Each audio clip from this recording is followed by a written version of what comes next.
Hey guys, I got in a very budget-friendly portable power station to take a look at, and I figured we'd do a quick unboxing, go over some of the specifications and features, kind of show what this little generator can be used for, and kind of give some thoughts on everything. So this is the FlashFish, and the model is the E200. Kind of quickly show you the box. It's got a lithium ion battery.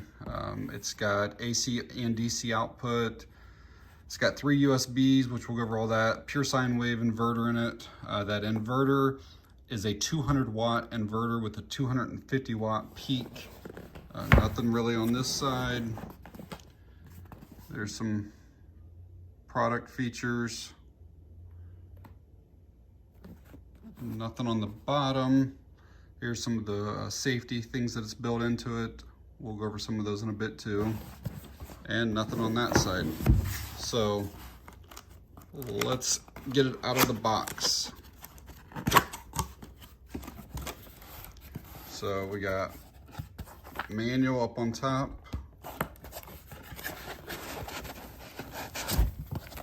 Foam. Looks like here is the power station itself. Oh, there's more stuff done in there. All right, that's everything out of the box. This here is an adapter that you can plug like a 12 volt refrigerator or appliance or whatever into that. I'll show that in a bit. This appears to be a 12 volt charging cord. So this end would plug it into your cigarette plug of your car, and then this other end will plug into the power station to charge.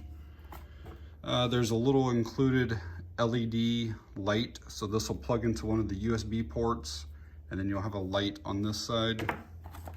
And we got a box here, probably like the charging brick for the wall. Yep, so you get your charging adapter. So you plug that in the wall, that end goes into the power station itself to charge it up. Grab you guys some quick dimensions on it. It's just over so maybe like 8¼ inches long. Height, maybe like 6.5, close to 6.5 by the time you get to the top of that handle. And just over 4 inches in depth. And it weighs just shy of 4 pounds. So obviously this thing is tiny and very lightweight, but it does have pretty decent capacity. It has 151 watt hours, which is equivalent to around almost 41,000 milliamp hours. So an easy way to think about that is that your typical smartphone is from 0 to 100% is about 3,000 milliamp hours. And so if this is about 41,000, you're probably going to be able to recharge your cell phone maybe 13 times or so with this device. We'll do a quick tour of the power station itself. Most of the controls and everything are on the front here. Maybe some venting or some fans on the side. Back has some more specs on it. Side is the charging. On the bottom, it has some like rubber texturing type of feet here on each side. And on the top, the handle is spring loaded. Kind of gives you a little more room to be able to get your fingers in there. So up here in the front, we got 2 DC outputs, and those are 12 volt and 10 amps max between the 2 ports. So you could have 8 amps here and 2 here or whatever, but you can run 10 total if you just want to run one of them. Now, what a lot of power stations will do is they'll have a 12 volt receptacle built into them, so you can plug your refrigerator or whatever 12 volt device directly into this. What they've done instead is provided this. And so basically you would plug this into here. Make sure that's in, there we go. And then you plug your 12 volt device or appliance into this. Again, as long as it's less than 10 amps. Moving over here, we have 3 USB-A ports, no USB-Cs on this one. These are quick charge 3.0s, and that's a 5-volt 2.4 amp. Moving over to the AC side, we have 1 grounded plug and then 1 2-prong plug, and this has a separate power. So basically you'll turn the DC side on with this button, AC side with this button up here. So let's get the unit powered on. We'll go over the display. Pretty basic display. So basically it has a battery meter there. Looks like those are in 20% increments. So there is not a numerical number. It doesn't tell you you're at 96% or whatever. It also does not look like it's going to show the amount that you're currently using, like the draw that you're using. So like if I have, let's just say 40 watts being pulled right now, it doesn't look like it's going to show any of that. But again, this is a budget power station. And it looks like you can turn the AC side on without the DC side being on, or you can have them both on if you're using all of the ports. Quickly show you that little USB light that's included with it. So basically any of these 3 ports, you can plug that thing in, and it actually is decent light. It's not the brightest thing in the world by any means, but it would get you through, you know, looking at something. It's basically like a reading light. So let's get a couple things plugged into the AC side first. Just make sure that everything works on this side. Okay, so this is a table lamp plugged in here. Yep, works no problem at all, just like it's supposed to. Keep that running for a while. And let's get a fan plugged into this one. Came on, no problem. Again, the display does not say how many watts that we have being pulled. The camera always makes the fan blades look like they're going slower than what they really are. Like it's going normal speed, just like it's supposed to. I'll keep that running, but kind of pointing away so it's not as loud on us. So if you've used up to 2 AC ports and you needed something else to plug in, like it's not a problem at all to use one of the power strips. You know, basically just plug this end into there, and then you've got multiple outlets that you can plug other stuff into. As long as you don't exceed that 200 watts, it's fine to run more stuff than the 2 that they're given here. You know, let's say you have one of these for a power outage, and you have it in your family room and you need to go to the bathroom. You can simply just unplug, like if you had a fan going, and then take your light in this and just go into whatever other room that you're trying to go into. Like this weighs nothing, and it gives you like a portable light for every room that you're gonna go into, more or less. So I still have the fan going, still got that light on. Now we'll plug a few things into the USB side. This is gonna be this iPad here. I've got it at 100% already, but it'll still show you that it's charging. Just came on, shows that it's being charged. Bring this up here. You see it's charging. So I could have that going. You know, let's say I wanted another light bulb, that the one light I had wasn't enough, and these are like really low draw bulbs. So I can have this thing in here. So now I got another light on. This one has a switch on it too, so I can shut that off, turn that on. So that's going, the iPad's going, the other light's going, the fan's still going. Say I want to take one of the USB power banks here. Maybe I need to charge it up. And this should be charging now. Oh, there it is.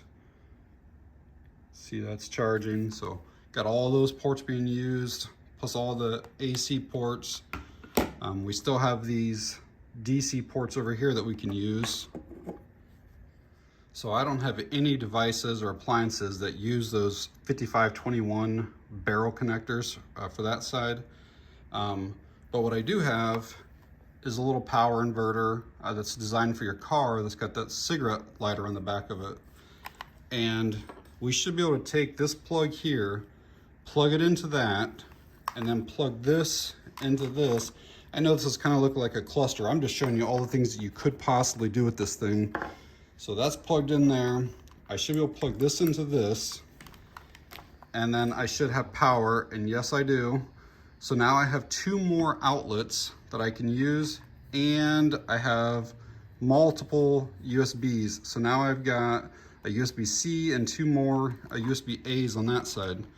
So let me grab some stuff and show you for that.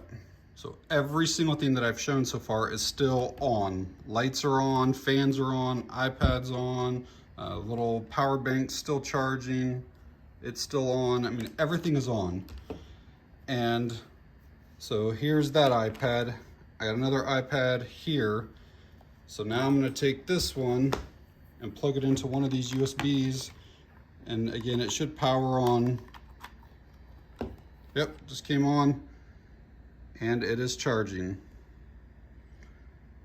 See the little thing up there? So now I still got 2 more USB ports over here. So let's take an iPad mini. It's got the USB-C on the bottom of it. So we'll plug that in, and USB-C on the other end, and then we'll use this USB-C port there. And that just came on, and you can see that is charging. So this little device right now, I mean, I've got 4, 5, 6, I got 7 different things at least being charged right now.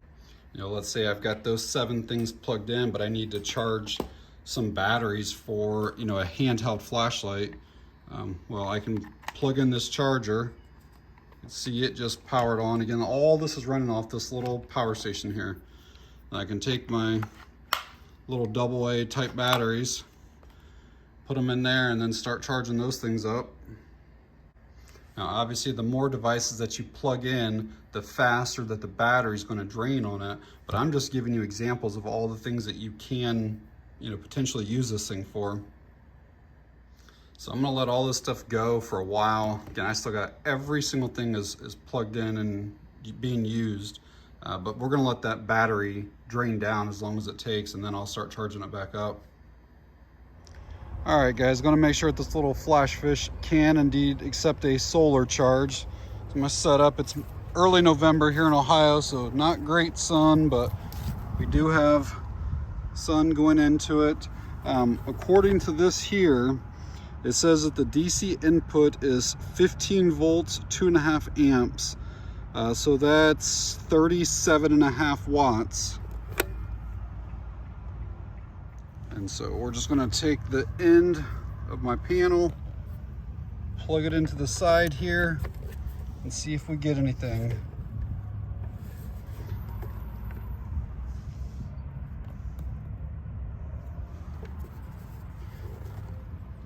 Really hard to see out here, but it definitely shows that it's charging. So I just plug straight in from my panel to it. And if I'm getting close to 40 watts, this is an 80 watt panel. If this is accepting 40 watts, if it were completely down to 0, it would take probably close to 4 hours for it to charge back up.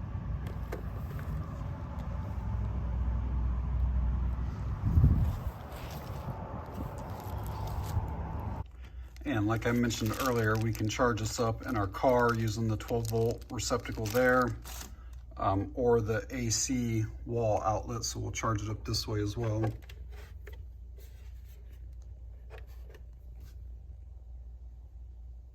So one small negative with this power station is that it does not support pass-through charging.